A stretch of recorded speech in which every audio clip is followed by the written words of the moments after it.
All right, this week on the Penn State Blitz, we welcome in a special guest, PennLive award-winning photographer Joe Hermitt, to get a little bit of detail about what he does, some behind-the-scene work, and his favorite moments as a Penn State beat photographer for PennLive and the Harrisburg Patriot News.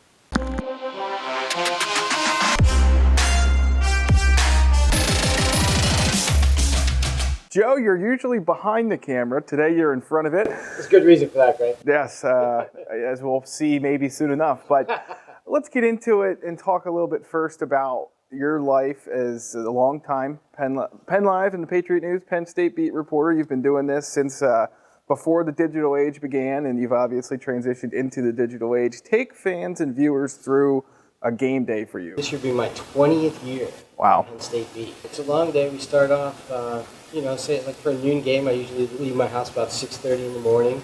Get out to the tailgates. Usually get there for the buses, when the buses arrive. Buses arrive around 2.5 hours before the game. And that's always a fun scene, then get the human tunnel, outside the stadium, and the team arrives and goes through. And for home games, trying to get photos of all the recruits that are in attendance. And as you know, the bigger the game, the more the recruits. Getting the gallery started usually about 2 hours before the game. So readers have something to look at. The team arrived, and wherever Penn State plays, Coach Franklin always, as soon as he arrives, gets off the bus, gets into the stadium, he does a lap around the stadium, around the field. And then there's the game, and always looking in the stands, trying to get fans, students, as well as the regular ticket holders. At halftime, I get in and add some photos, some of the key plays of the first half.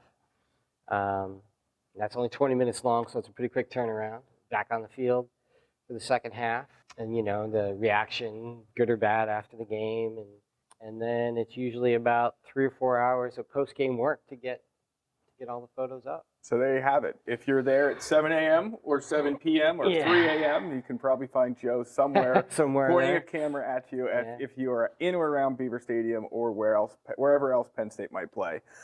Let's jump into a little bit of the game day action, Joe. You've had a lot of memories, obviously, over the last 19 seasons. Let's start with first the hottest game you ever dealt with. No one would ever guess what the hottest game I've ever shot, because it turned out to be an indoor game at Syracuse in the Carrier Dome. Oddly enough, named after an air conditioning company. Well, there's no air conditioning in the Carrier Dome. And it was sold out. It was early September in 2008. It was probably about 90 degrees outside. It was probably 90 degrees inside, but about 100% humidity. And it was oppressive is the word I would use to describe that game. Sure. It was a tough game. What about the story you remember most? And obviously there's a number of different ways we could go with this, but it is Live for Life at the end of this week. Yeah. And you recently told me a story about Sean Lee. And one of the more memorable Live for Life moments that you've been at. I think this kind of shows you what kind of an athlete, player, and person Sean Lee is. It was back after his season-ending injury the year before, and there were some doubts as to whether he was going to be, he's going to come back and be his old self. Most players just kind of, they went through the stations pretty leisurely. It was kind of a fun event, and nobody really took it all that seriously, except for Sean Lee that year. Sean Lee went in and he did it like he was on a timed obstacle course, and he was just busting it all the way through. And the last event was the giant tire flip, and I'll never forget him going to that tire flip and just crushing it, just flipping that tire like all the way down, and at the end he just collapsed. He just hit. He was spent. Right. But that's just an indication of what kind of guy he was. Like, he was there to prove that he was back, and he was. That's probably why he's still in the NFL today, after all the injuries and issues that he's had. Joe, last question for you. I think there's two iconic shots that I can think of when I think of what might be your favorite photo. Let's keep it in between the Bill O'Brien era and the James Franklin era today. So 2012 until now. It's the Allen Robinson catch against Michigan. Yeah. It's a Saquon Barkley hurdle over Buffalo, or is it something else? Your favorite photo you took? I think definitely Saquon, but I would say it's a different leap.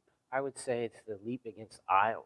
It was the fourth quarter. It was a tight game, as every game in Iowa usually is.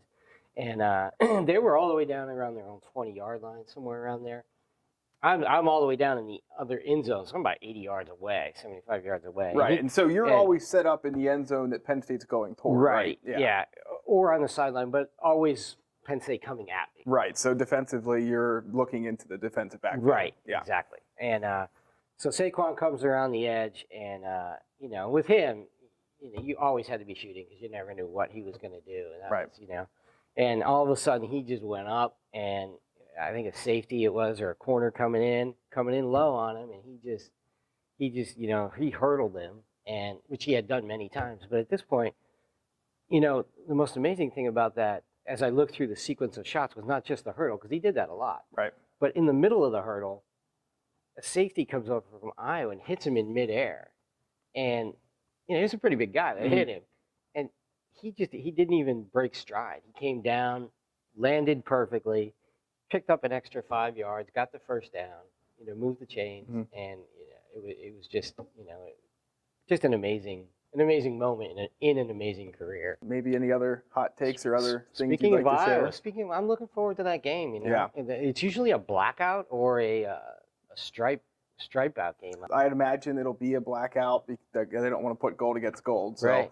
I suspect that'll be the case. It's never an easy place to play. And I'm sure it's going to be an 8 o'clock game. Right. And you're on the field, and you can feel the fans on top of you there, right? It is. I always tell fans, always ask me, I want to go to a road game. Where should I go? And usually they're saying like Michigan or Ohio State. Ohio State's a great place to go. Michigan is. I always recommend going to Michigan because it's just an overrated place. There's not a lot of atmosphere there. Right. The most underrated place by far is Kinnick Stadium, though. I mean, Iowa are always tough at home. The stadium is it's just an old place where the fans are right on top of you. I mean, when I change ends of the field, I walk behind the Penn State bench, and there's about literally maybe about 2 feet between the bench and the wall where the fans are. And I always know, like, walking in that area, it's like walking the gauntlet, because fans are always, like, hitting me on top of the head and stuff. I mean, not viciously, just kind of kidding me in the edges. It's definitely one of my favorite places, though, in the Big Ten. It's very underrated. Great fans, always a great game. Absolutely. All right, well, that will wrap it up for this week's edition of the Penn State Blitz. Glad Joe could join us. We'll come from you next with Bob Flounders from Chicago. Big Ten Media Days coming already. Up. I know, it's hard to believe. Summer's over, Greg.